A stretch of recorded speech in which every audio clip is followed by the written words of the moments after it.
Good evening, everyone. Welcome. We're delighted to have you here.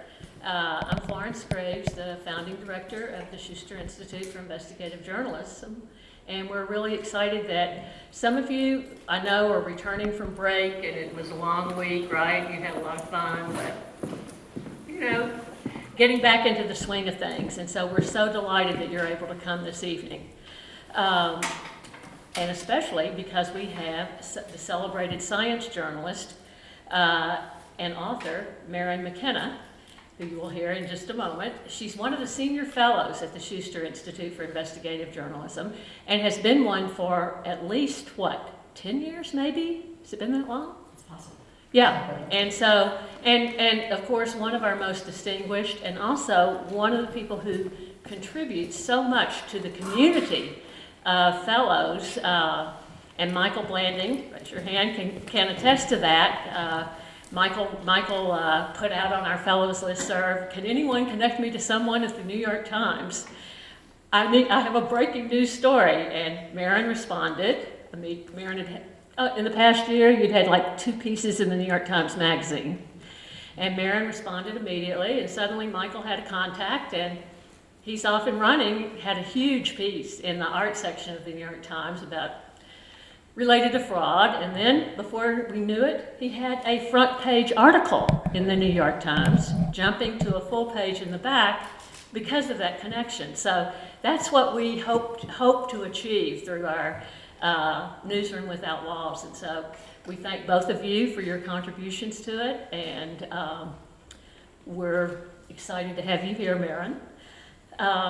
After I introduce Maryn is going to have her presentation, which is a multimedia, presentation, and then she and I will ask her a few questions, but we really want to hear the answers, the questions that you guys have. And so Lisa Button, our managing editor, will have a microphone, and you can raise your hand and you can quiz Maryn on her deep research into antibiotic resistance and how farming and medical use has really contributed, if not driven, that resistance, and which ends up being a danger to our health. I want to mention a few groups and individuals who helped make this event a reality. First, I want to recognize co-organizer Green Choice. Yay! And Green Choice is an information technology company that collects data on food products, and it's an exciting startup founded by Brandeis alumnus Galen Carlin Mason. And Galen is also getting his master's degree at the business school, right? Here, International School of Business. And so Galen was really pushing us on this. He was really excited about it. He had known about Maryn, and he thought this was a wonderful opportunity that intersects with the work that he's doing. And he has a number of people here who work with him on his startup. I'd also like to thank our Brandeis co-sponsors, the Veg Club, yay, the Graduate Students Association, the Office of the Vice Provost for Research. Thank you for being here, and thank you for your contributions. And also for the Health, Science, Society, and Policy Department, or program, and the Environmental Studies program. And I wish Laura Golden could be here. She emailed me and said, this will be fantastic having Maryn. I wish she's in Texas, my stomping grounds, but she's on taking a break. So I also want to thank all of the students who are here. Appreciate that. Some Schuster students, right? Schuster student research assistants. The Schuster Institute staff, got to name them. Lisa Button, our managing editor, Deirdre Bannon, our associate editor, and Lily Hecht had to be at another meeting, so she's also helped us quite a bit on this, and we're grateful for that. Brandeis senior Michelle Dang, where are you? Michelle, hey. Michelle has done I want to say heroic, but is that a gender good term? Heroic job on helping us get this event together, launched, designing the poster, just doing an amazing job, and even coming in during break to help us. So thank you so much, Michelle. Also, Jake Greenberg, who's going to be here. He had a class, but he'll be here, who is another, there he is, yay. Thank you, Jake, so much for everything you've done. Jake is one of our fantastic student research assistants, and he is also planning to get a master's degree. He's only been accepted by 5 or 6 graduate schools so far, so he's still waiting, in a degree related to the environment and environmental sustainability. I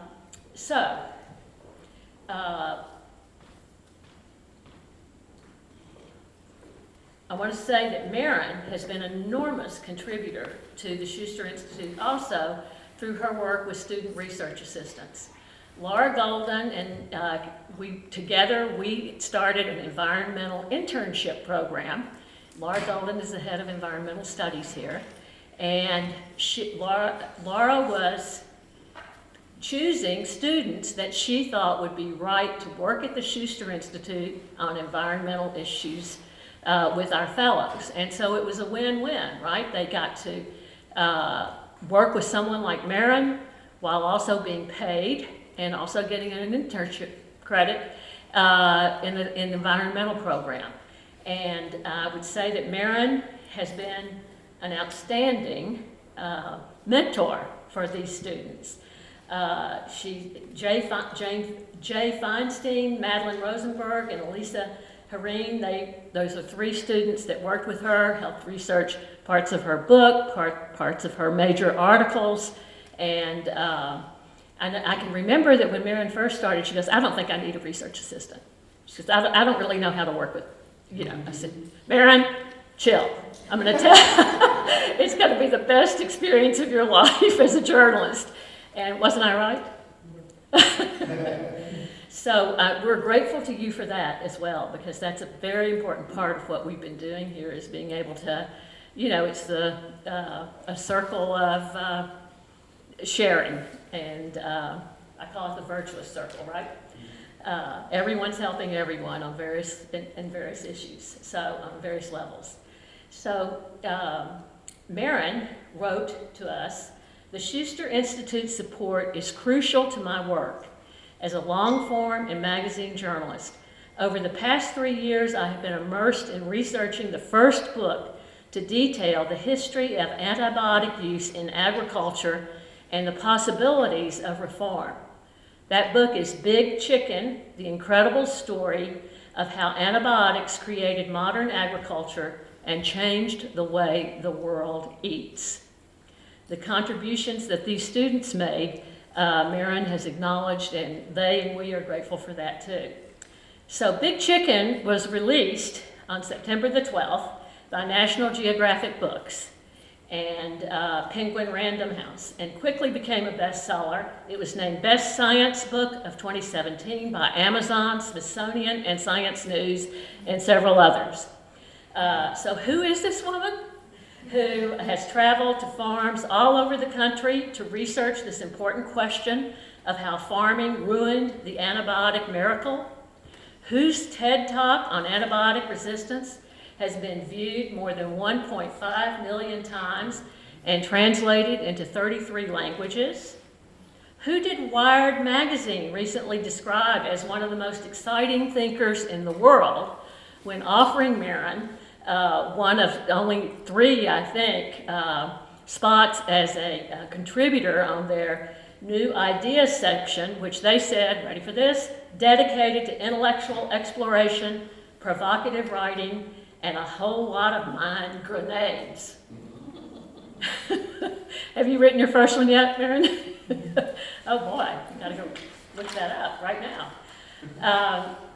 So Maryn is an independent journalist, as most of our senior fellows are. In other words, this is their home. Brandeis University and the Schuster Institute is where they belong.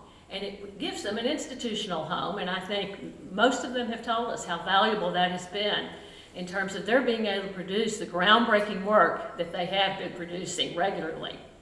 Maryn's investigative reporting of the serious health consequences, growing antibiotic resistance, and of globe-spanning viral outbreaks has appeared in the New York Times Magazine, The Atlantic, The Guardian, National Geographic.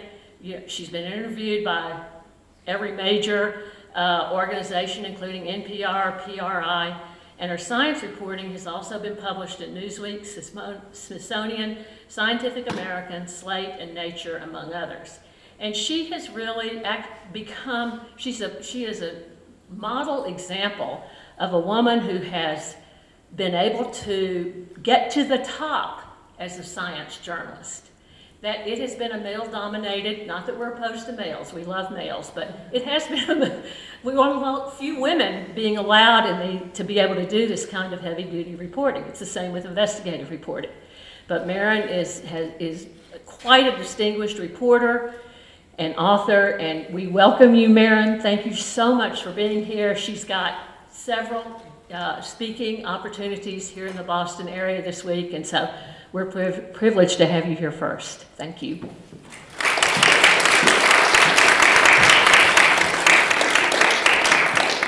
Thank you, Florence, for that amazing introduction. I'm so grateful. And thanks to Brandeis, the Schuster Institute for Investigative Journalism, along with Green Choice and the Veg Club and all the other aspects of Brandeis that are supporting my being here tonight, all the staff of the Schuster Institute, the student assistants. Florence is exactly correct that I could not do the work that I do without the help of Schuster, which has in fact been my intellectual home and hub for the past 10 years, which is about the amount of time since I ceased being a newspaper reporter and became instead that scary thing, an independent journalist, which all of us use that phrase because when you say you're a freelancer, people think you're actually freeloading. So independent journalist sounds like we're working. So thank you for all of this support. It's been amazing. I had forgotten that that I have been a Schuster Fellow for this long, which means that Schuster has actually supported me through two of my 3 books. So I am incredibly grateful first for the support of my book Superbug, and then that you helped me, especially with the student assistants, to get through this incredibly hard slog, which is what I'm now going to tell you about. My book, Big Chicken, is the history of how we came to give antibiotics routinely to most of the meat animals on the planet, and how we discovered that was a terrible idea. And it's wrapped in the story of the rise of industrial poultry production in the United States, which became the dominant mode of poultry production and then production of every other meat animal across the globe based on the American model, and how those 2 histories, which both seem to be, once you get fairly immersed in them, to be going to a pretty dark place, actually turn out to have a potentially positive ending, a hope for reform that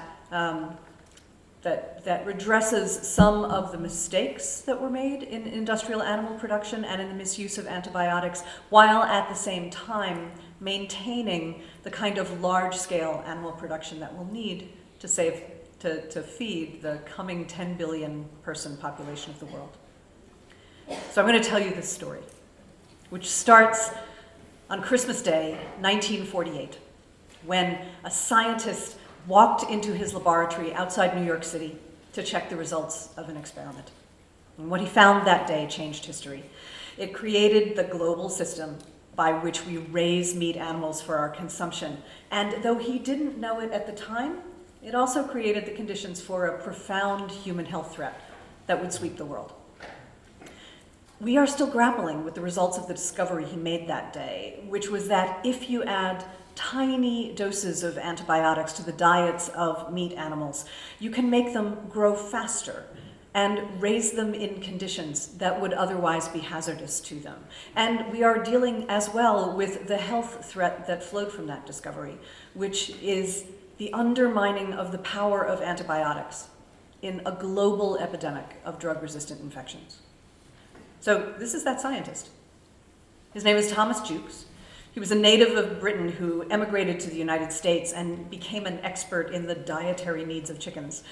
He worked for a pharmaceutical firm just outside New York City, and in 1948, he staged an experiment to find a dietary supplement that would allow farmers to save money by giving cheaper, less nutritious feed to their animals. So he took a bunch of just hatched chicks, he divided them into groups, he gave the different groups different supplements to trial, vitamins, cod liver oil, brewer's yeast, and to one group he gave the dried, ground up leftovers of a drug that his company had just begun manufacturing, a drug called oreomycin, the first of the tetracycline antibiotics. When he weighed the chicks a few weeks later, on Christmas Day, doing it himself because since it was a holiday, he'd given his lab tech the day off, he discovered that the birds who had received the antibiotic leftovers had gained more weight than any other bird in his experiment, twice as much weight as his control group of birds who received a standard diet. Jukes called this effect growth promotion, and he realized pretty quickly, though he didn't admit to it at first, that what was creating the effect was tiny doses of his company's antibiotic left behind in the manufacturing waste when the drug had been strained out. With that recognition, he created a new industry.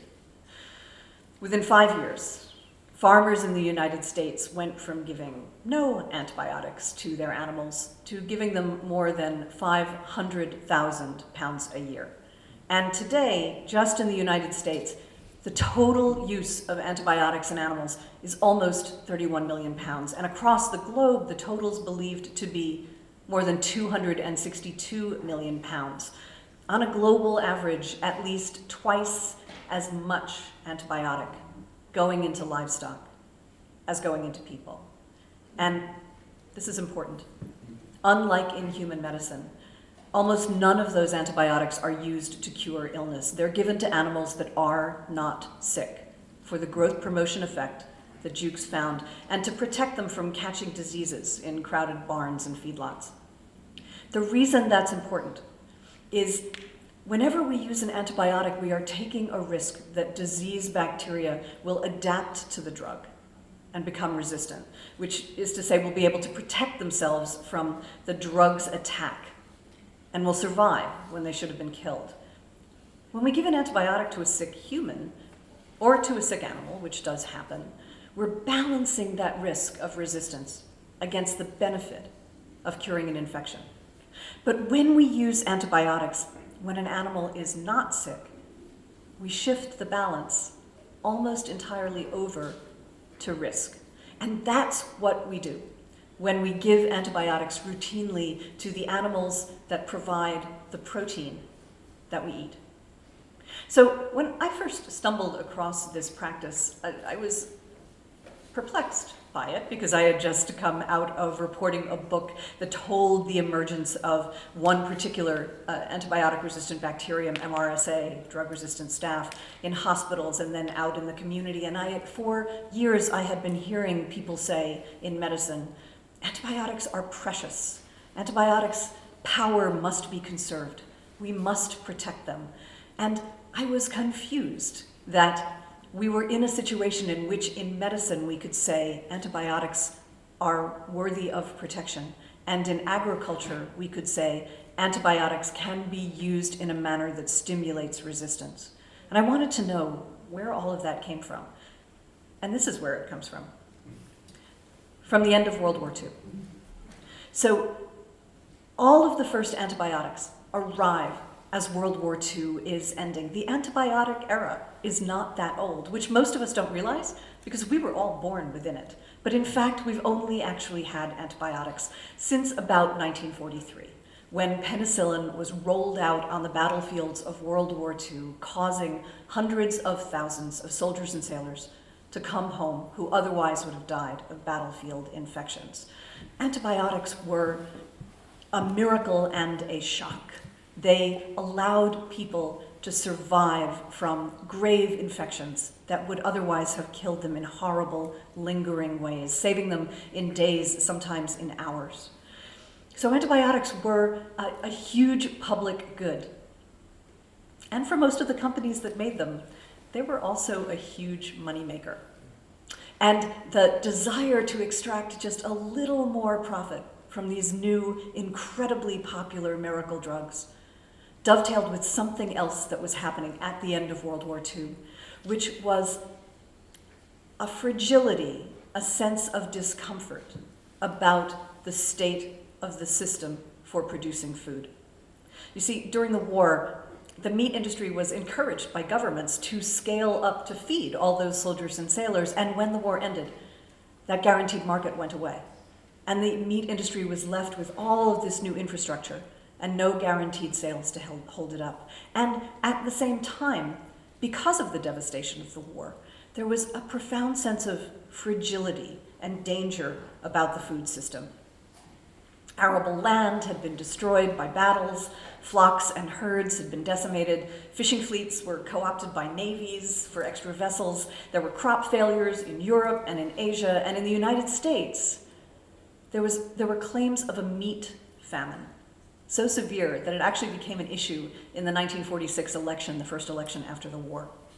So to solve those problems and to keep meat production viable, producers needed to cut their costs, and they turned to giving animals cheaper feed.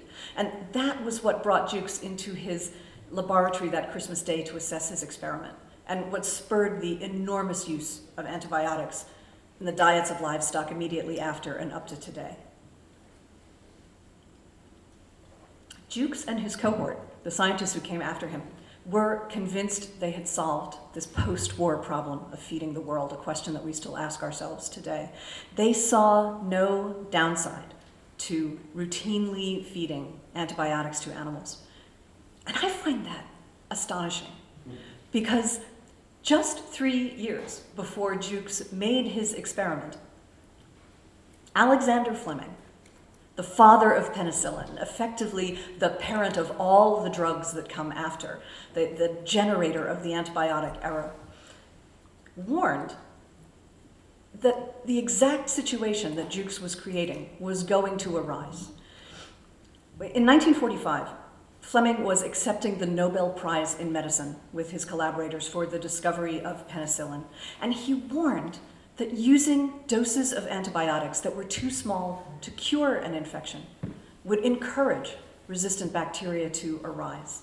Now, Fleming was talking about people doing this. He wasn't talking about animals at that point. No one had imagined that anyone would feed these drugs to animals.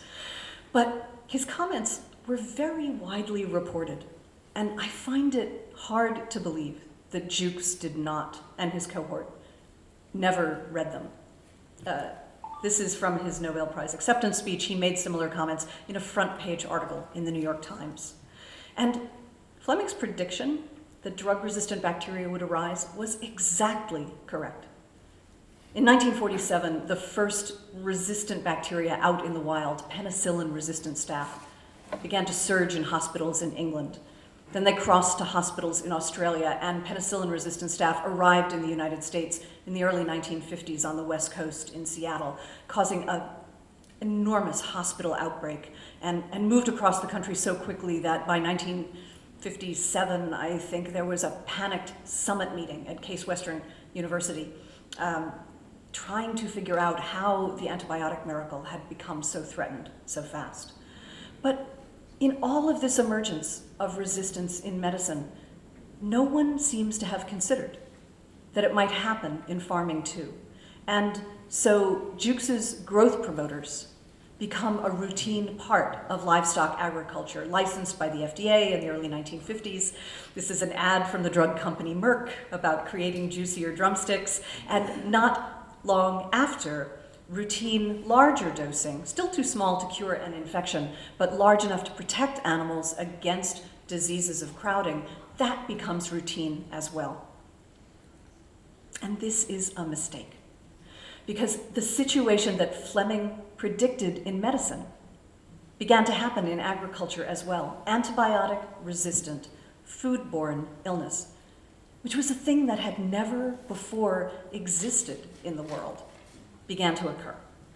So the first signs of trouble were in dairy production because dairy farmers were dosing their cows with penicillin. Children drink more milk than adults, and children who had never taken penicillin began to come down with penicillin allergies because they were getting so much raw penicillin in the milk they were drinking. After that, cheesemakers began to complain that they couldn't make cheese anymore because the penicillin in the milk would kill the beneficial bacteria they were using. There was an outbreak of drug-resistant salmonella, a foodborne organism, all across southeastern England. And among people with no family and no household connection to each other, almost 100 people sick. 6 died. And a few years later, one small town in England was devastated by the deaths of 14 of its children from another drug-resistant foodborne infection, E. coli, this time. Those 2 outbreaks were so shocking that they caused the United Kingdom, where they happened, to become the first government anywhere to restrict farm antibiotic use. They created a commission called the Swan Commission for its chairman, Michael Swan, which studied the problem up and down the country for 2 years, and in 1969 came out with a report and a recommendation that the growth promoters that Jukes had invented be banned from use in the United Kingdom. And somewhat to everyone's shock, the UK Parliament complied. And in 1971, that country became the first place ever to place government controls on farm antibiotic use. At which point, reasonably, attention turned to the United States, since this is where growth promotion began and where it had had its largest expansion, because at the time, the United States was the dominant agricultural power in the world.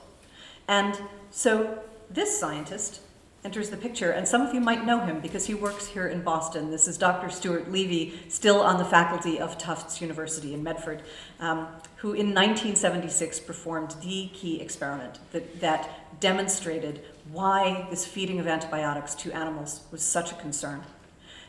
He went down to Sherburne, and he created what was effectively an experimental farm. He found a property that had actually been a family egg sorting business that had a lot of barns and sheds, and happened to have on it a big family of foster children, enough to provide the farm workers that he needed for his experiment.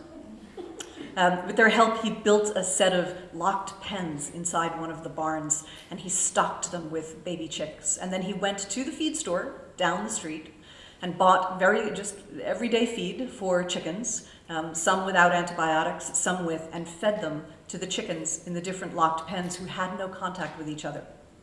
And in months, he was able to demonstrate that resistant bacteria were arising first in the chickens that got the drug-laced feed, second in the chickens that got the drug-free feed and had no contact with the other chickens, and finally in the farm family themselves. So by doing this, Levy proved 2 things that were crucial going forward. The first was that he made it clear that routine antibiotic doses affect the gut bacteria of the animals that receive them, what we today would call their gut microbiome, though no one used that term at the time, in such a way that they'd turn those bacteria toward resistance, or they'd increase the proportion of them that were resistant. That solved the mystery of antibiotic-resistant foodborne illness, because when the animals were slaughtered, their gut contents were getting on the meat they became, and moving with that meat into kitchens, into homes, and into people's guts themselves. But he also proved something that should have been intuitively obvious. There was also a risk while farm animals were alive, before they were slaughtered, because those same gut contents, their manure, was traveling from animals into the farm environment, carrying drug-resistant bacteria with it, and dispersing those bacteria and the resistance genes they contain in a manner that would be untrackable and cause drug-resistant infections far from the farms where the bacteria arose. Levy's discovery prompted the US government to try to put the kind of controls on this that the UK had done. The FDA, which had licensed this use, informed the pharma industry that it planned to take away the licenses it had given in the 50s, now more than 20 years earlier. And it never had the chance.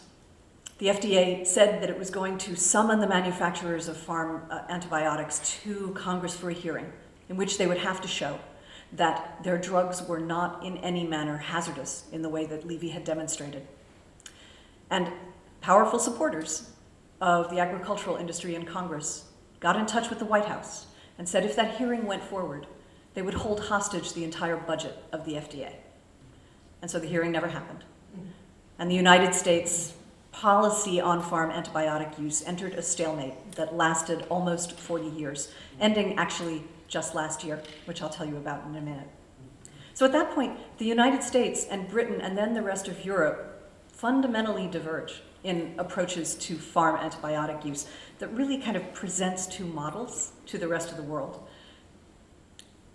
After England come the Scandinavian countries. After the Scandinavian countries come what was then the common market, later the European Union.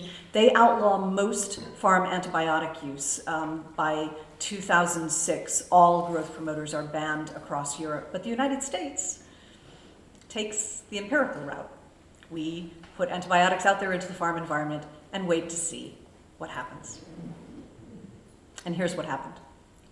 In 1987, hundreds of people fell ill in California as a result of ground beef from dairy cows that were sold for meat after their milk dried up. The cows had been dosed with a powerful antibiotic called chloramphenicol and were carrying chloramphenicol-resistant bacteria. Across the 1990s, thousands of Americans developed infections from salmonella that was resistant to the family of antibiotics called fluoroquinolones, which includes the very common human antibiotic, Cipro. So that when people became sick with this drug-resistant salmonella and were ill enough to go to their doctors, they could not be treated with the number one drug that their doctors would have reached for. Starting in 2001, researchers in California and Minnesota demonstrated that some portion of the millions, 6 to 8 million urinary tract infections that occur in women in the United States every year, possibly 10%, are due to drug-resistant bacteria traveling on meat.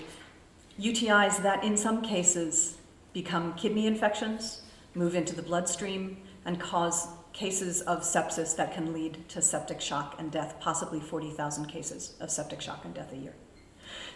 And between 2006 and 2010, researchers across the US in a number of agricultural areas demonstrated that resistant bacteria are moving away from farms, in dust, in groundwater, on insects and rodents, on farm trucks, and even on the skin and clothing of farm workers, and also are affecting adults and children that live near very large livestock operations, whether they have a personal connection with the livestock operation or not.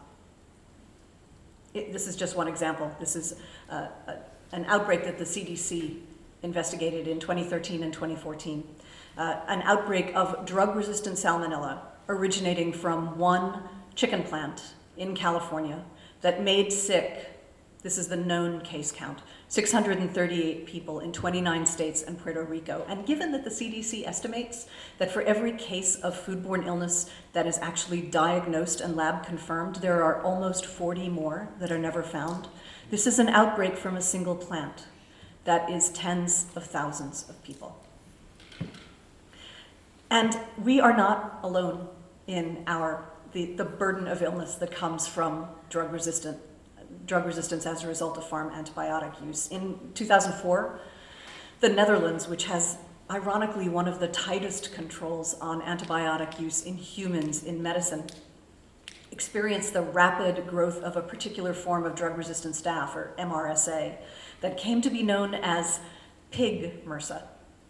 It originated in the pig farms, so the intensive pig farms of the very crowded southeastern Netherlands, crossed to farm families, crossed to their friends, moved into the Dutch healthcare system, caused devastating outbreaks in hospitals, and ended up causing the Dutch Ministry of Health to declare that if anyone was a pig farmer and they went to a Dutch hospital, they would be instantly put into isolation, into such time as they could be proven not to be carrying MRSA. The Dutch healthcare system quickly ran out of isolation rooms. So in 2015, in another example, Chinese and British researchers revealed that people and pigs and pork being sold in Chinese markets were all carrying a bacterium that was resistant to the very last resort antibiotic that we now have, which is a drug that dates back to the 1950s called colistin. That, the gene that confers that resistance, which is known as MCR, since that 2015 discovery, has now moved across the world. It's caused illnesses in more than 35 countries, including here in the United States. And a thing that I try to keep in mind is that as heedless as our misuse of antibiotics has been, and medicine, of course, does not get a free pass here, another thing was happening behind the scenes, which is that it's possible that we didn't take antibiotic resistance, whatever its source, seriously for as long as we did not take it seriously, because we always assumed that however bad resistance might get, there would always be another drug to fix it. And that is no longer the case. Because pharma companies have, for the most part, stopped making antibiotics quite suddenly in about 2004. The new drug applications to the FDA, which sort of trickled along down a curve, fall off a cliff. And from those drug companies' point of view, this makes perfect sense. Because it takes 10 to 15 years and at least $1 billion to get a new drug all the way to market. 10 to 15 years. Bacteria birth a new generation every 20 minutes. There is no way that a pharma company with the current R&D model can make an antibiotic and make back its investment. From their point of view, backing away from the antibiotic market makes perfect economic sense, but it leaves us grossly vulnerable to infections like this. So in this endless game of leapfrog between bugs and drugs, the bugs are ahead. And routine antibiotic use in animals has contributed to this worldwide epidemic of drug-resistant infections, which I argue we don't take seriously enough. It's estimated right now that the toll just of deaths in the United States is 23,000 people a year. Another 2 million people sick enough with resistant infections to go to a doctor or to healthcare. In Europe, 25,000. Worldwide, 700,000 just deaths. But an estimate by two very separate, very reputable economic consulting firms predicts that if we don't get this under control, by the year 2050, 10 million deaths a year.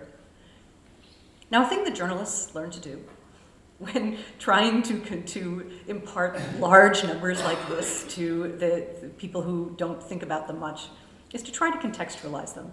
So you might be reading a story or listening to a piece of video and it says something like, something, something, something, something, that's the equivalent of 6 swimming pools.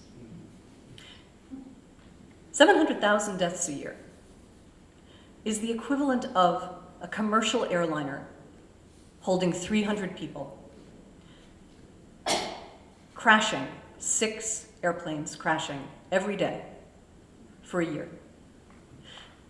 10 million deaths a year is a 300-person airliner crashing every 15 minutes.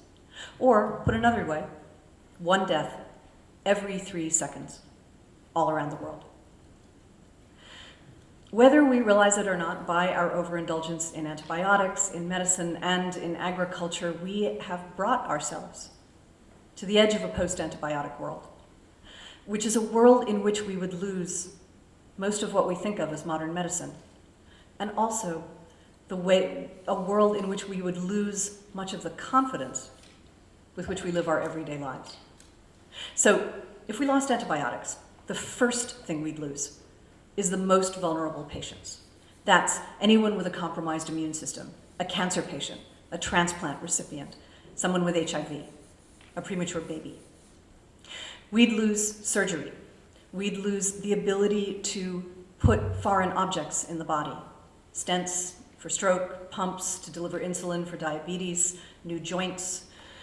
We'd have to learn to fear problems that we now dismiss, but that our grandparents and great-grandparents feared. Pneumonia used to kill 3 children out of every 10. Strep throat caused heart failure. Skin infections led to amputations of diseased limbs. Giving birth killed in the cleanest hospitals 9 women out of every 1,000, often many, many more. And when I think about what the possible post-antibiotic world looks like, this is what I think about the most. If we knew that any infection could kill us, no matter how small, how would we change the way we live? Would someone bomb down a ski slope? Would you ride a motorcycle? If you have children, would you let them slide across the turf to make a goal? Would you climb a ladder to hang Christmas lights? Or Hanukkah lights, since I'm at Brandeis. I really like the blue ones especially. I don't think we would. And I think we do not realize how close we are to being in that much danger. And those are the things that are threatened by our overuse of antibiotics, and it is true for all protein production around the world. For chicken, for cattle, for hogs, of course, but also for ocean-based protein. Shrimp aquaculture and salmon aquaculture in particular depend on heavy doses of antibiotics, to the point that I was recently in Chile talking about this. Chile is one of the world's producers of ocean-farmed salmon. It just lost most of its international contracts with Costco to Norway, because Norway raises its salmon in an antibiotic-free manner. It's both an enormous market failure and a profound insult to the Chilean character that they now are scrambling to fix. And though it doesn't really play a role in the story of protein, we misuse antibiotics in other forms of agriculture as well, in citrus, in apples and pears, in wine grapes. We dispense antibiotics through the world as though they were, after 10 years of working on this, I still don't have quite the right metaphor, as though they were talcum powder, as though they were dust, as though they were nothing. That's how we've treated them. But they are not nothing in our lives. And it's a danger we must deal with, because large-scale production of protein, which has brought us to this place by misusing antibiotics, is growing around the world. As the economies of emerging nations improve, their new middle classes are buying more meat. It's natural, inevitable perhaps, for those countries to turn to intensive farming of meat animals and also of fish, and natural also for them to turn to the misuse of antibiotics to hold up intensive farming unless they can be shown another way.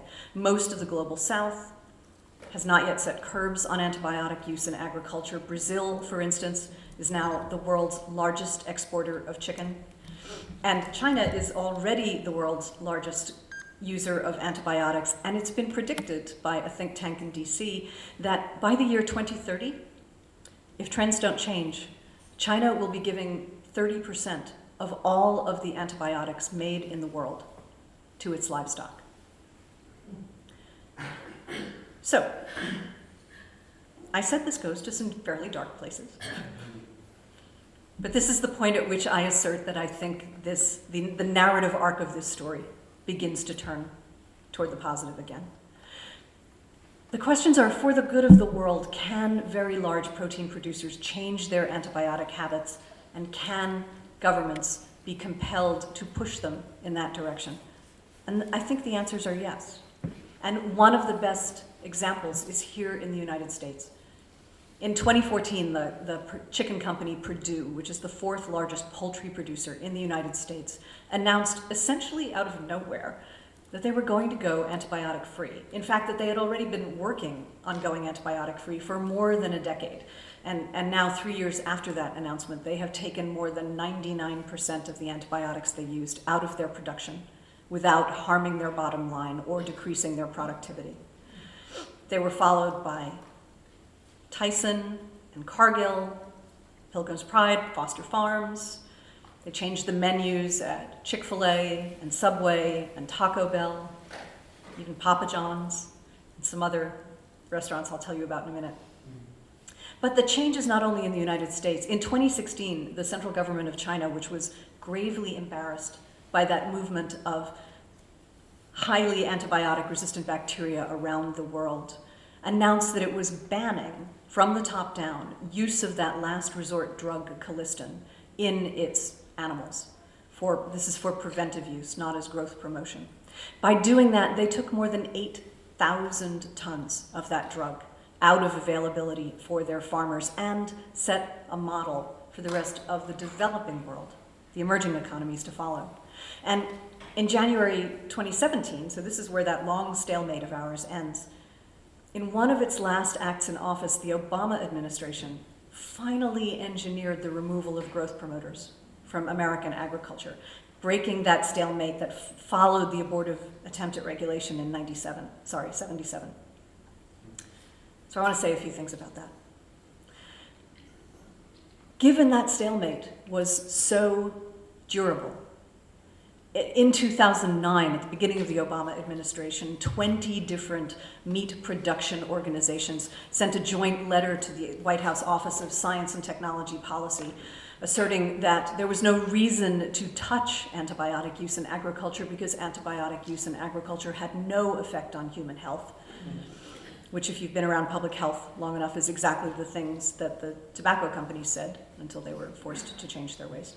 Why is it then that just a few years later, all of those production organizations and those companies would agree voluntarily to change their ways? I think the reason is consumer pressure. Coalitions of school systems and healthcare systems and chefs and concerned parents and eventually even farmers communicated that they wanted to raise and to sell and to buy meat raised without the routine use of antibiotics. And that pressure, which never existed in Europe because Europe had regulation to start with, that pressure made it safe for the Obama administration to go out with its new regulations, and also made it safe for companies to move because they knew there would be a market waiting for them on the other side. And they did. So starting right after Purdue's announcement, major meat producers and supermarket chains and food service companies renounced meat raised, especially chicken, raised with routine antibiotics, including one of the biggest food service companies in the world. Now, what McDonald's has done so far is just for North America. And most of the companies have renounced antibiotic use only in chicken, because chickens are kind of uncomplicated. They only grow up in one barn. They get there on the third day of life. They leave it on the night that they're killed. And we only let them live in the United States 42 days before we kill them. Pigs are harder. Cattle are harder still. That will take a while, but I think this is a movement that is only going to go in one direction. And yet, the battle is not over, because that antibiotic control that the Obama administration achieved was really only for growth promoter drugs, as is most of the regulation, though not all, in the European Union. Very few countries have prevented those preventive doses, that keep animals from being sick in crowded conditions and keep farmers from having to change the conditions in which their animals are raised. Just last fall, the World Health Organization asked all the countries of the world to commit to refraining from preventive use of antibiotics. And the reaction was pretty mixed. And among the mixed reactions was the Trump administration saying that no, American agriculture was not going to do that. So we may not get any more regulation in the US for a few years, at least. But this is a problem that is not going to go away. The movement of resistant bacteria across the world shows us that we cannot pretend, as we did once, that any one country or any one ecosystem is separate from another. Foods are flown across the world. They cross the oceans on container ships. Pathogens move across borders, on birds, in the wind, in the oceans, and in our bodies. The great microbiologist Joshua Lederberg once observed, "There is nowhere in the world from which we are remote." And I think that for the overuse of antibiotics, we have not yet learned that lesson. And I fear we do not have much time to get it right. Thank you very much.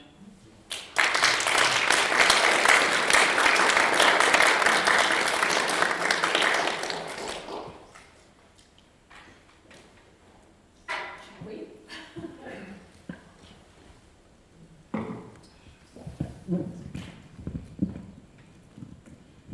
that was a sobering It had a happy ending. Okay. For anybody who's worried about the fact that we have only vegan food here tonight, thank you, Veg Club. Yes. Thank you, Green Choice. I do want to say for anyone who is interested in the book that the book begins and ends with scenes of me stuffing my face with chicken. I think it is possible to go on this journey, to make this exploration of the food system and still be a meat eater. I am myself a meat eater, and what I want is to see meat raised better, meat raised in a manner that is better for the experience of the animals up to their last undoubtedly uncomfortable moments, and better for the people who consume it and the people who raise it. That may have been one of your questions, but I thought it was important to say that from the start. Yeah, I mean, the same time, is it on? Yes. So we would love to have questions from any of you who have specific questions that you want to ask Maryn. And Lisa Button has a microphone. So I think it's probably better for you to raise your hands. Maryn, so you really do think there's hope? I do. The reason that I think there's hope on a couple of different axes. The first is I really think that in the industrialized world, that enough pressure, there has been enough movement away from antibiotics that I think this is a trend that only goes one way. Even the lone chicken company holdout in the United States, Sanderson Farms, which has actually run commercials saying that antibiotic-free production is a gimmick, endured a shareholder vote about 2 weeks ago in which 43% of its shareholders voted for the company to back away from antibiotic use. That's not enough yet to make them do it, but it's twice what the shareholder vote was the previous year. The thing that I think that's so important about this evolution in the past couple of years is that I think most of the population is I think we're kind of hardwired evolutionarily to eat meat. And that when people choose not to eat meat, I think for most people I have spoken to, it is because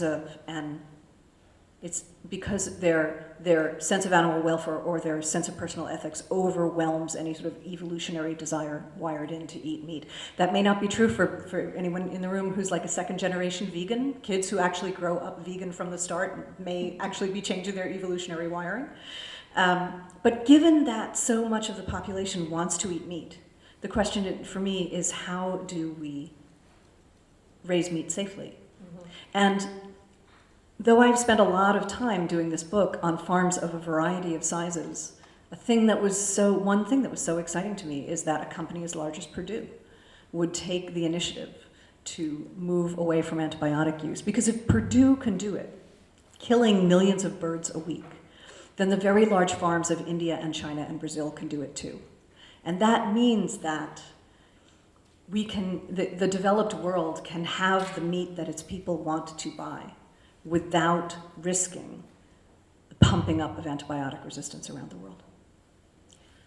I was struck by the fact that you mentioned that there are antibiotics in fruits, and maybe yikes. So not so much in vegetables, though you can have antibiotic-resistant bacteria in vegetables, usually from environmental transit of resistant bacteria or resistance genes. But, for instance, apples and pear orchards suffer from a drug-resistant form of a streptococcal bacteria that's colloquially known as fire blight, mm-hmm. For which antibiotic spraying of the orchards is the cure.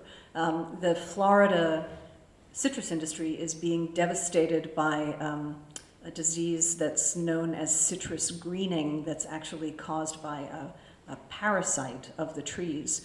And they asked about 2 years ago to administer millions of pounds of antibiotics in the orange groves in order to slow it down.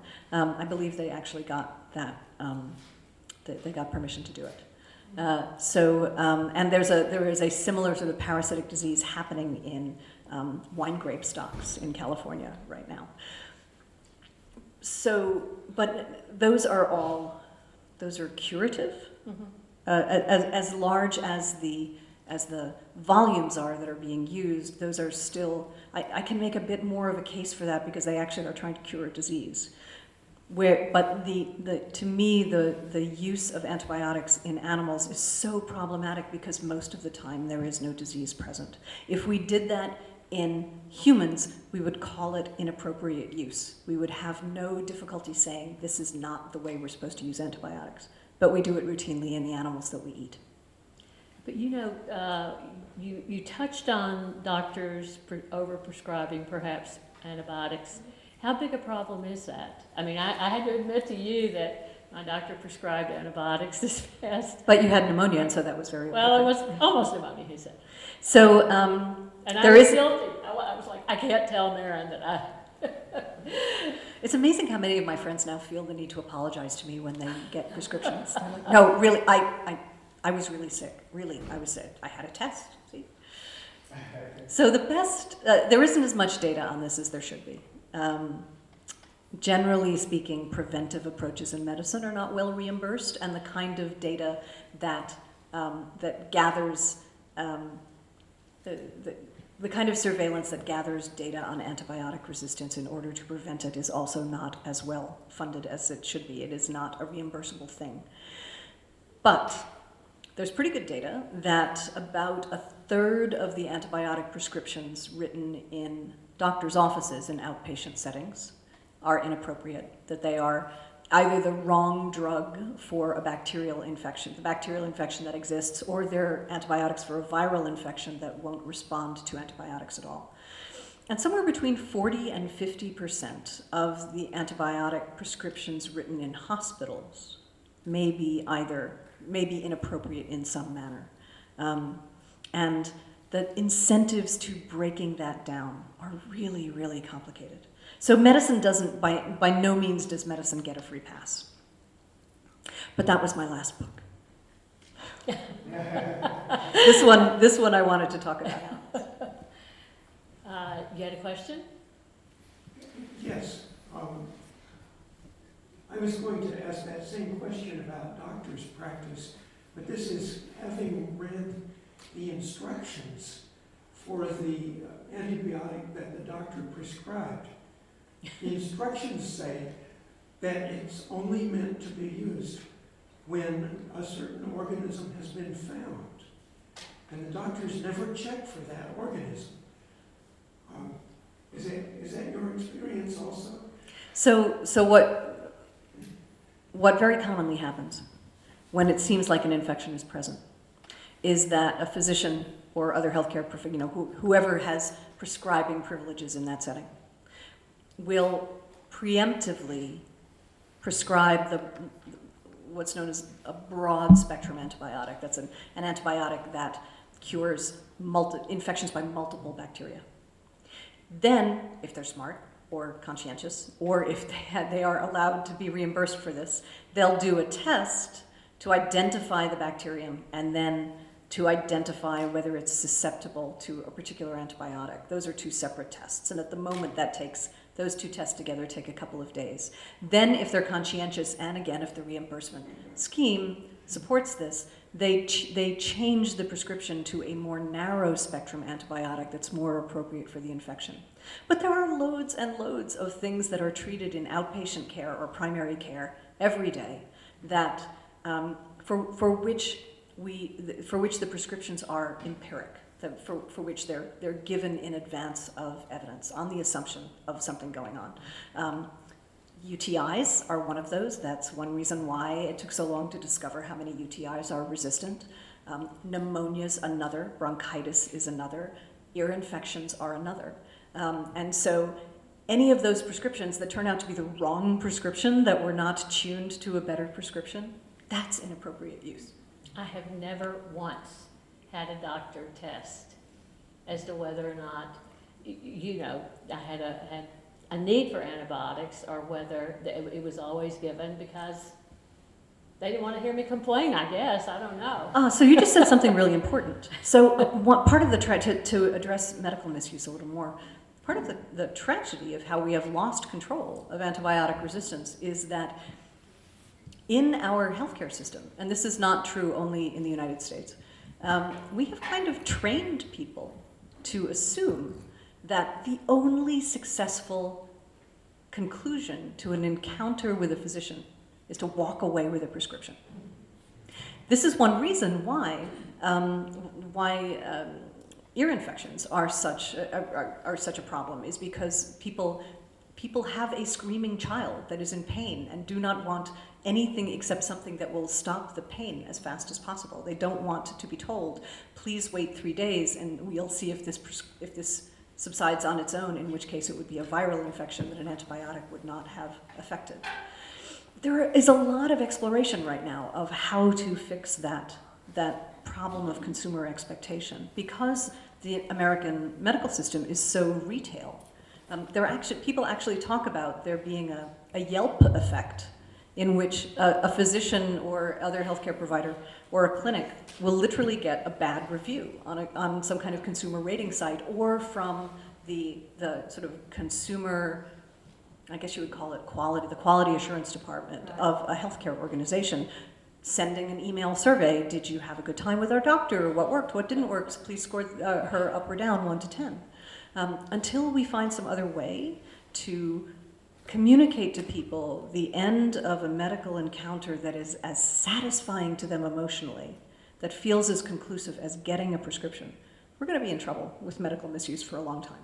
On the other hand, let me just add, if you have a screaming child with an ear infection and you have to wait for it to progress without an antibiotic, that's hard to do too. I mean, having a kid that's... As would probably be going to jail for justifiable homicide. Exactly. Yes. I mean, there are so many imperatives that impinge on this. One of the reasons why parents push so hard to get antibiotics for their children is because if you are a working parent and your child is going to daycare and your child appears to be ill, that daycare is not taking your child unless you can show proof that your child has already received and begun a prescription. If your child doesn't get the prescription, then you have to stay home. If you are one of the 40% of Americans that has no paid sick leave at your job, then if you stay home, you lose income. If it's a low status enough job, you probably lose your job. Against that cascading series of effects, pressing for a prescription that may create resistant bacteria that probably won't affect your child but will affect someone else's child somewhere else, in a tragedy of the commons kind of dilution of effect, that effect doesn't feel so bad. But I just want to finish this one thought. But if the doctor prescribes an antibiotic and the child stops crying, even though it is not actually an infection, something's going on. What is it? The placebo effect is a very powerful thing. I agree. And the placebo effect might be on the parent. Right. That the parents, if the child gets a prescription, even if it's the wrong prescription, if the parents' stress and anxiety are reduced enough, then the child may calm down as well. And some of that, depending on how pre-verbal the child is, some of what's going on with the kid may not actually be the pain of the ear. It may be sort of an existential pain because their parent is so upset. There's somebody back. You're going to have to talk louder, please. Oh, It may not okay. be on. We can't hear you. Sorry. Can you hear me now? Yeah. Okay. You mentioned that in 2004, pharmaceutical companies decreased significantly the amount of antibiotics they were inventing. Why did it take them, because you said it was not cost effective, why did it take them 70 years to realize that? Did something change? So there's actually, thanks for the question, there's a really, if you graph out the new drug applications to the FDA, it's not like a single curve in a cliff, which I know is what I sketched in the air when I was talking about it. That was an oversimplification. There's a steady upward curve from the beginning of the antibiotic era to about the early 1970s. Those years are the years in which antibiotics were derived from natural products, mostly from soil bacteria. In the late 60s, early 70s, that resource ran dry. At the time, people said, oh, there's nothing else to find in soil. In fact, there was a ton more to find in soil, but the lab tools weren't good enough to do it. So in the 1970s, pharma turns to synthetic antibiotics, taking the original core molecules of the natural products and elaborating them in the lab in a variety of ways with additions to the molecules. Those are harder to do, and they were not as, because they don't, our original antibiotics come out of the millennia of battle that bacteria made against each other before we ever arrived on the scene. So they're very, very finely honed weapons, which was not true for the synthetic compounds that came after. Methicillin, the first semi-synthetic penicillin, that's the M in MRSA, drug-resistant staph, was brought forth by Beecham Laboratories in 1960. They ran a big ad on the back page of the British Medical Journal that said, effective against all staphylococci, resistance unlikely to develop. The first patients with resistant MRSA, methicillin-resistant staph, arrived 11 months later in a hospital outside London. So you get a curve from your point of view upward from the 40s to the 70s, and then it starts to diminish as they realize that these new synthetic compounds are not as lucrative. But we still needed new drugs, and some of them were quite successful, families, categories of drugs. But that is a long, slow diminishing curve until you get to about between 2002 and 2004, when the new drug applications just kind of dribble out entirely. Now, there's a few of them are ticking up. Things have gotten so bad that companies are again interested in making antibiotics, but there are a lot of complicated market imperatives behind this. We've never really accepted as a society that we're willing to pay as much for an antibiotic as we are, for instance, for a cancer drug. Nobody has any trouble coming up with new cancer drugs. The new CAR T therapies, the personalized immunotherapies for particular cancers, are going to be $500,000 a course and up. The most expensive antibiotic on the market, which is the pricing's a little difficult because of the weirdness of the American medical system, is the combination drug Avacaz, which is an old drug plus a new drug that came out about 3 years ago from AstraZeneca, and it's $12,000 for 10 doses as opposed to $500,000 for one. So.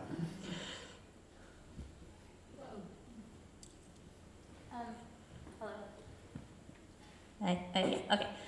You said that Purdue got on board and you kind of seemed to make it seem pretty easy for them to transition, but I know that those big companies aren't known for treating their animals well, so I would think that if they took the antibiotics away, they would have more deaths, and then, of course there's a market that is pushing for hormone-free, antibiotic-free, but there's also millions of Americans who are looking for the cheapest product in the grocery store. So how, is there a trade-off? Are they using something else to supplement? So I think what Purdue did is really interesting, actually. I have been on the farms of a number of Purdue farmers, most of whom I haven't publicly identified. Although there are 2 Purdue farmers actually in the book, 2 families. And Purdue got to do this partly because they are still a family-held company. They have 4 shareholders who are the 4 children of Frank Purdue, the guy who starred in the commercials in the 1970s. Someone in this room is probably old enough to remember those commercials. Takes a tough man to, thank you, Michael. Takes a tough man to make a tender chicken. Looked like a bird. So they didn't have any sort of analyst or shareholder pressure, any Wall Street pressure. And they did, and this story is all told in the book, they did a number of interesting things. They did a set of studies in their own barns, trying to figure out if they withdrew antibiotics, how much difference would it make? And it turned out that the benefit they were getting from the routine antibiotics they were giving their birds, which back in the 1950s might have been a 10 or 15% gain in speed of growth or savings on feed, was down to less than 1%. And the difference was probably that over those decades, farming in general had just gotten better, had gotten cleaner, more hygienic, precision nutrition, different genetics. So antibiotics had been a crutch to uphold bad farming, and now the crutch wasn't needed anymore. But they also, the reason why I find Purdue's evolution so fascinating is they've done a bunch of things that probably grandparent farmers would have said was a good idea. They simplified the birds' diets, so they no longer feed them rendered protein from other dead animals, which is an enormous industry in American livestock feed.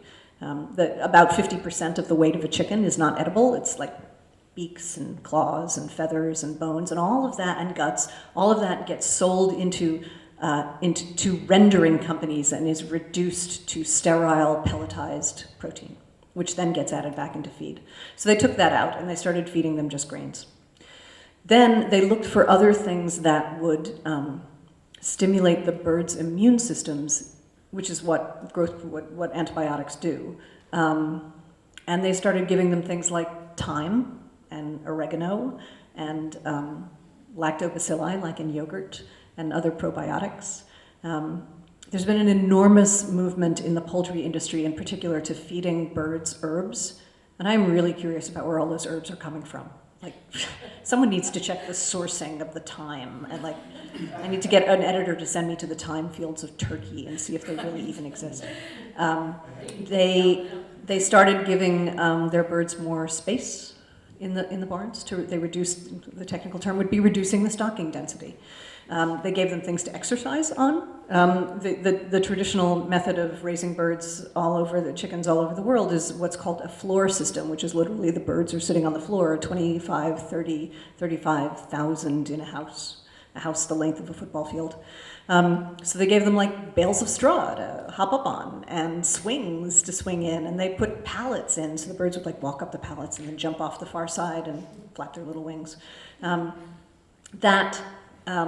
Exercise stimulates the immune system, gets the blood flowing. And the last thing that they've done, which I think is it seems so obvious, but it was a thing that the poultry industry was completely opposed to, was they cut windows in the walls of their barns so that the birds now can get natural light, can get sunlight on their feathers, which stimulates, I guess, endogenous vitamin D production.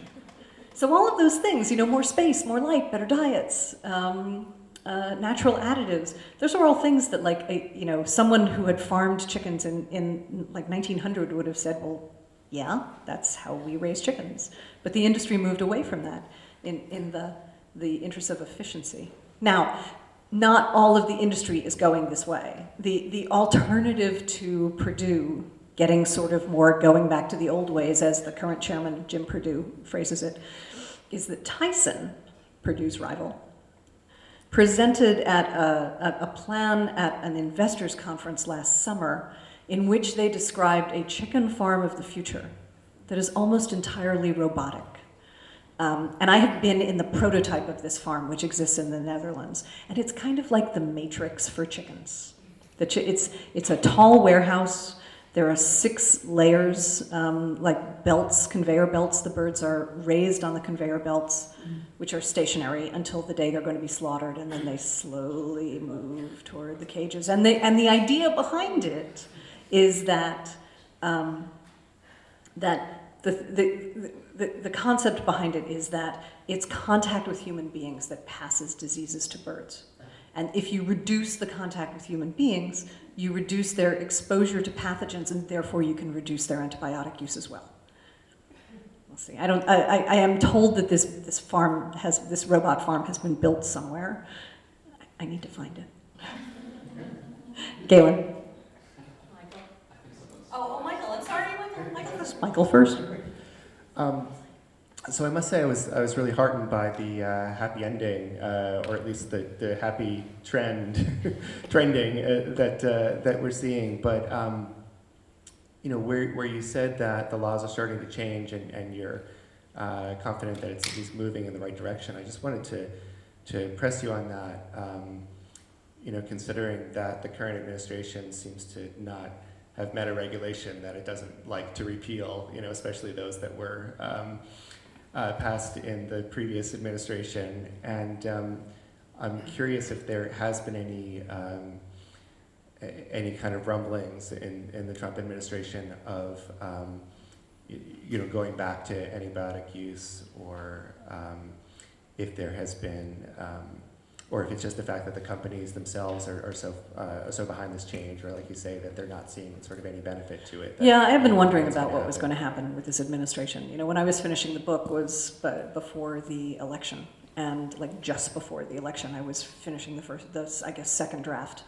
And I sort of thought I knew what was going to happen next, and I was wrong, right? Because so many people didn't see this result of the election coming. So I think a couple of things are going on. I think first that the Trump administration's project for rolling back certain sets of regulations in certain arenas, they have other arenas in mind than this, like that, dismantling clean air and clean water is bigger than rolling back agricultural use of antibiotics or returning it. The second is that the companies that have done it, and this is mostly in the poultry world, are pretty happy with the results. The companies went there first, and the consumers said, yeah, we're on board, to the point where now you can go into pretty much any supermarket, and not like just a Whole Foods, which has always been antibiotic-free, but a Publix or Kroger or Safeway or Star, and find that all of the major lines of poultry, Purdue, Tyson, whatever, many of those integrators, as they're called, produce the house brands of poultry for the different markets. So whatever Star Markets is might be, I'm not sure what it would be in this part of the world. It might be Purdue. There's going to be an antibiotic-free label there. It's not 100%, but poultry is moving really fast. I think the challenge is not, are things going to roll back? There are a couple of challenges. Those Obama administration, they're technically not regulations, they're technically guidances, which means they were never voted on by anyone, and they are technically voluntary. They call for preventive use of antibiotics to be put under the control of veterinarians, which is a system that has existed in Europe since 2006. Is anyone going to enforce that? Is it going to be audited in any way? Are there even enough large animal veterinarians in the parts of the country where livestock exist? Who knows? There's no data to say. I suspect they're not. There are certainly not enough veterinarians. So the first thing is, will there be enforcement or auditing? Probably not. And the second is, it will probably slow the indifference to this will probably slow the movement toward antibiotic-free of the hog and cattle industries. And those animals are more complicated because they live longer lives. 6 months in the case of hogs, up to 2 years in the case of cattle. They move around multiple times in their lives, either different barns within a property or different properties, or even being shipped across the country. And the more they move, the more exposed to pathogens they are. So whereas if there had been a Clinton administration, we might have gotten the next movement in the next step in this evolution within 4 years. Could be a lot longer now. Thank you for the question. Galen? So, Maryn, you kind of actually created a nice segue to my question. Given you showed this nice graphic of... Thank you, Veg Club. So, we saw this nice graph that showed this upward trend in meat consumption on a global scale. And you actually alluded to that in much of the developing world, we see trends of greater meat consumption year over year. Given that pork also clearly dominates the production and consumption, is the cheapest good, and kind of the most consumed good in much of the global south, if you will. I'm curious how, I really want to believe this positive story, and I loved hearing you say that consumers and our demand ultimately, really, to you, was a catalyst for this shift in the U.S. I'm curious about whether you see this taking place again in much of the developing world, in places where I think, the concern for antibiotics may be very, very low on the list of day-to-day concerns for most individuals. In communities that population is growing much more rapidly than more developed parts of the world, and in places that are looking for cost-effective measures, such as these CAFOs and automated processes. Yeah, I think this is an incredibly important question, so thank you. And I may have been a little Pollyanna-ish in my desire to tell a good story. So as much as I do think there has been a positive trend, I also think we are at a moment of real fragility, which is a word that I seem to keep using a lot. It's undeniable that the appetite for meat is rising in the developing economies, and in fact, the increased sales of meat is one of the most robust signals that economists count on to show whether an economy is in fact rising. As soon as people, as emergent middle classes get more income, they spend it on meat. What does that mean for animal production? Well, for one thing, I think it means a movement toward more chicken, because as much as pork is by far the dominant meat in China now, like I have a graph that I didn't put in this slide deck that shows the consumption of pork in the U.S. and it's a curve kind of like this, and the consumption in China, and it's like that. It's insane. At least like 15 times as much. That's not per capita though, but gross.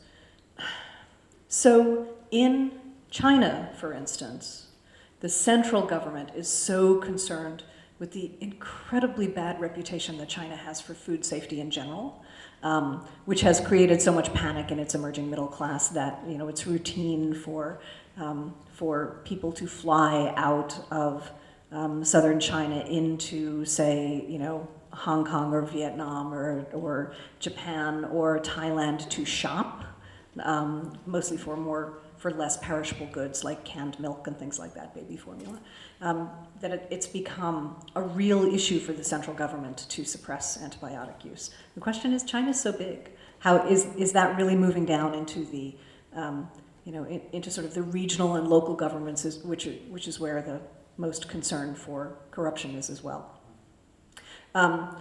India, I think, is really problematic. India is just a wild west of antibiotic use. When the one of the worst superbugs of the past sort of 10 years, one of the worst superbug discoveries was, which has to do with medicine, not with agriculture, is a resistance factor called NDM, which was found in 2008 in a man of Indian birth who was living outside Stockholm. And it was resistant to all but 1 or 2 antibiotics, and some pioneering work by a Welsh microbiologist working with some collaborators around the world showed that this resistance factor was so widely distributed in bacteria in India that it was effectively those bacteria were like in the street taps and the puddles in the slums. There was no getting away from it.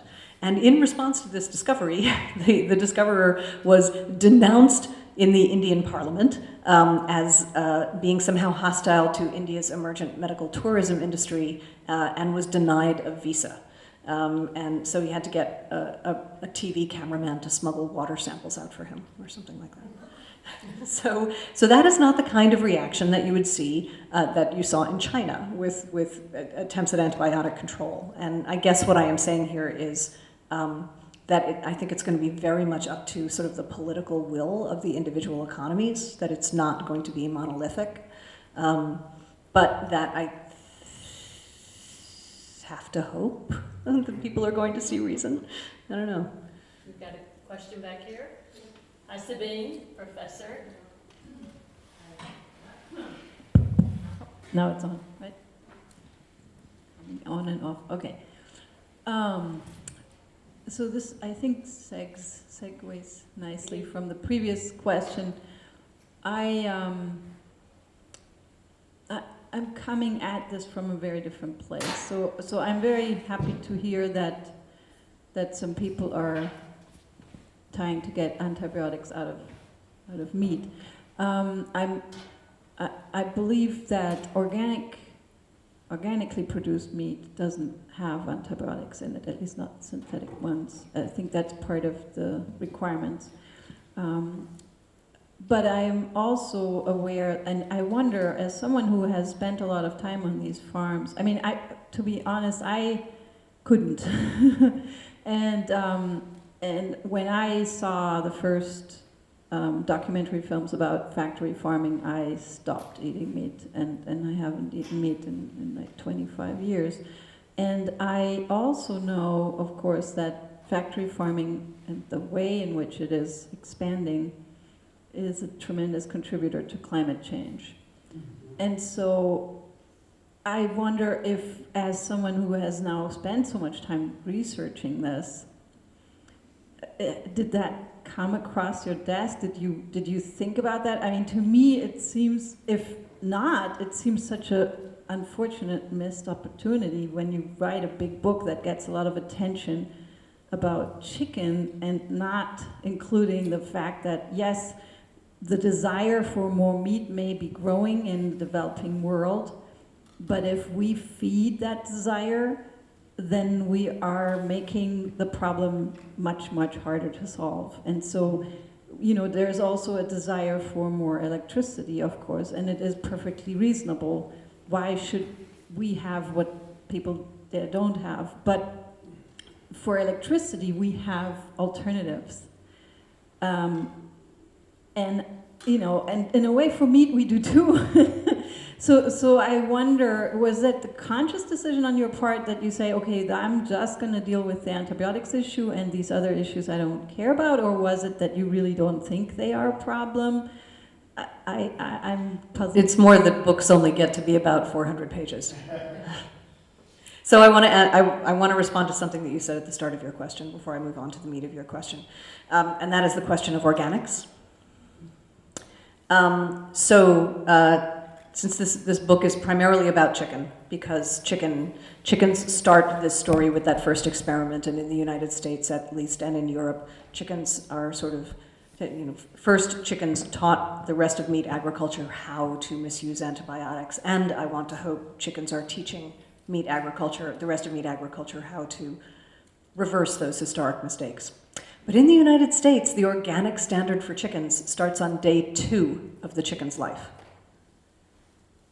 which allows hatcheries to give enough antibiotics to chicks in ovo or on day 1 in order to protect them during transport to an organic farm. And from that point, they are raised organically. So the problem is that in that first exposure, it is possible, no one has done the research, that there could be enough of an antibiotic insult to the growing chick's gut microbiome to influence it toward the production of or maintenance of resistant bacteria. So for chicken, at least, organic is not a protection. I ask people to look for both organic and antibiotic-free on labels when they're buying poultry. The rules are different for pigs and for cattle. So to move on to your larger question. Of course, I think that climate change is an incredibly important issue. It's probably what my next book is going to be about. But the point of this book was to explore this, for most of the world, not solved problem in history of antibiotic misuse. The story of which actually changed as I was writing the book, because when I signed the contract in 2013, the proposal for the Obama administration rule changes came 6 months later, and Purdue's announcement came a year later. So I was racing to catch up during the entire time I was writing it. And 50% of this is a history up of the previous 60 years or so. But the question you're asking, the question that I'm exploring is whether meat production can be better. And the question you're asking is, should meat production exist? And those are equally worthy of exploration, but only one of those questions is the argument of this book. Right, and publishers don't just, you have editors who they buy a book based on what they think, what they want. You know, you might want to write about 6 different things, and they'll say, write about 2 only, right? I mean, you have some That's true. No, that's true. some editorial control. If we could all just write books on what we wanted to write and get paid somehow, it would be great if we could just do what we want all the time. But that's not possible in journalism, and it's not certainly not possible in the book industry. And you know, it's getting harder and harder to be able to do that kind of work, actually, and to get decent advances so that you can even write a book if you're not fully employed, you know, say as an academic or doing something else. She's an independent journalist, and she makes her own living. And as she was saying at the top of the hour, as they say on TV, you know, it's not an easy road. But we have a number of independent journalists who are figuring out a way to do it while also doing groundbreaking work that they probably would not be able to do if they weren't independent journalists. So that's part of the answer, Sabine. You know, you can't do everything. You're not allowed to do everything in the world of book publishing. Is there anything else that you would like to add? Answer questions that haven't been asked yet. I think we have one more. Should we make this the last question? Whoops. I just wanted to clarify something I thought you said, which was for the 2 reasons they were using antibiotics. One was for the growth promotion, and you said willingly they're stopping that antibiotic.